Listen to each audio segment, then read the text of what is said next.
Sawadee krap and welcome to Wat Sanku, where today I'm going to be talking about Buddha Dhamma. Dharma is one little word, but it's one little word that's got a whole lot of meaning. In fact, the whole of Buddhist teaching is encapsulated in that one word in the ancient and magical language of Pali. Now, words in Pali are concept words. They have multiple levels of meaning, and that's why you can get a lot into one word. So the first thing that you need to know about Dharma is Dharma means a reality. If it's not real, it's not Dharma. So, okay, so what's the reality that we're most familiar with? That's the physical world. So let's say that the whole of the physical world, the whole of the space-time continuum, the whole lot, that is all Dharma. That is all one big great Dharma. And a Dharma has laws and rules that apply there. So in the physical world, we know that we have the laws of physics. The laws of physics govern the physical world, and this brings us to the next meaning of Dharma, which is Dharma is truth and the study of truth and the teaching of truth. That's why the Buddha's teaching is called the Dharma, because it's the teaching of truth. So we have the whole of the physical dimension, we have the laws that govern it, which are discovered by the study of truth and are taught by the study of truth. So the laws of physics and the laws of Dharma are identical. There's no conflict between that like there are in some other religions. Okay, so that's the physical universe. Now the next concept in Dharma is that a Dharma, you get a Dharma within a Dharma. So within the entirety of the physical universe, we got planets, we got galaxies, we got solar systems, and each of those items has its own Dharma. Each is a Dharma within a Dharma. And okay, then we get down to our planet, that has a Dharma, and each being on the planet has a Dharma. So I have my own Dharma, you have your own Dharma. So that's the Dharmas within the Dharmas. That's the concept of the monad, it's sometimes called. Okay, so moving on, the next concept of Dharma is Dharma can be applied to a class of objects or ideas. One particular species, for example, has a Dharma. So ants, tigers have a Dharma. Ideas have Dharma too. Engineering has a Dharma. Philosophy has a Dharma. The arts have a Dharma. So, and those Dharmas, they cut across the dimensionality. So, okay, to give an example, the Buddha says that the human being is made up of three separate classes of Dharma. The first kind of Dharma is the Dharma of the physical body, which we already know. We're probably fairly familiar with that. The next type of Dharma is the Dharma of perception and cognition, and of the thought processes. So, okay, so the physical eye takes in light, but it doesn't do that much with it. The interesting part starts in the brain, where the light is organized into patterns, and the patterns are compared to memories, and then a cognition can be made as to what something is. A decision can be made. And then once you've perceived an object or a series of objects, you can then think about them. You can analyze them. You can compare them to other ones that are similar. You can make predictions about it. The whole thinking process. So that is all a Dharma. That's all a dimension in its own right.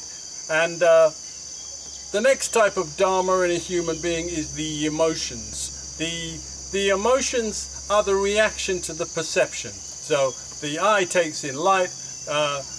The process of perception, which actually isn't just in the brain, because even things that don't have brains, they still have perceptions. A bacteria has a perception. It knows it knows different types of nutrient, different types of water. It knows another bacteria. So, but in our case, it's in the brain mainly. So you've got the idea comes into your head, and then an emotion reacts to it. And an emotion can react to a memory, or it can react to an actual something you've actually seen. But there always has to have been something that you actually seen in the first place. An emotion can't arise from in a vacuum. though emotions are capable of stimulating memories. And this is where you get a tug of war. This is why having 3 different classes of Dharma can be something of a problem, because there can be a tug of war between them. We all know that emotions are sticky, and they come back to the same thing over and over again, whereas the mind is light and restless. It's always changing. The problem with mind is distraction. You think about this and you think about that. The problem with emotions is attachment. They attach to the same thing. I'm going to give you an example. You know, say you've had a bad experience, you get fired from your job or something.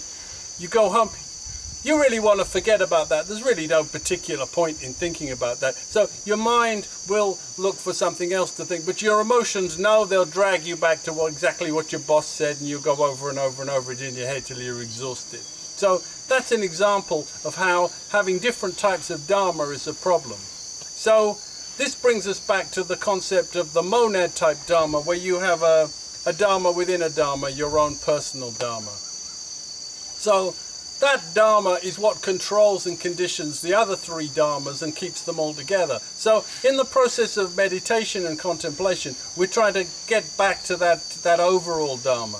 And it's not that easy, because that overall Dharma is weaker than the Dharma of the mind and the Dharma of emotions, which are always grabbing your attention like with a soap opera.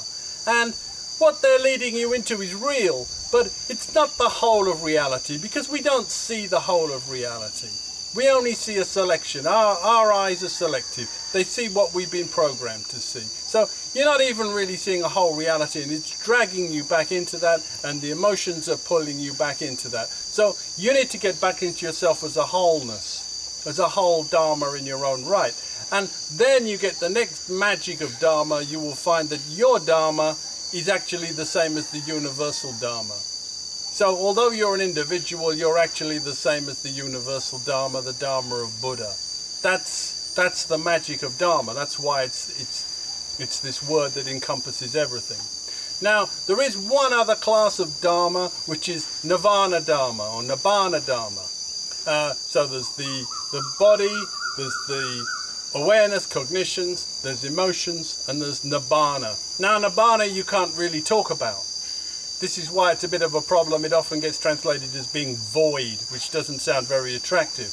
But actually, Nibbana is something very beautiful. But you can't talk about it because it doesn't have laws in the same sense that... it's real, but it doesn't have laws in the same sense that the other Dharmas do. So how do you perceive Nibbana? Again, it all comes back to Dharma, because Dharma is what...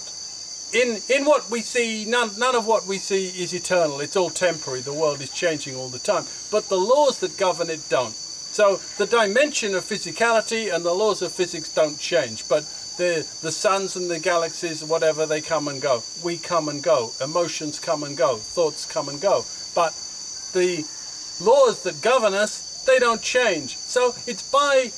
The first stage to understanding Nibbana is to see the eternal within the temporary. And the eternal within the temporary can be perceived by understanding the laws that govern it and becoming one with the laws rather than one with the manifestations of the law. So the whole Buddhist teaching, all in one word, the word Dharma. That's something for you to meditate and contemplate on. And I'm going to say, Sawadee krap.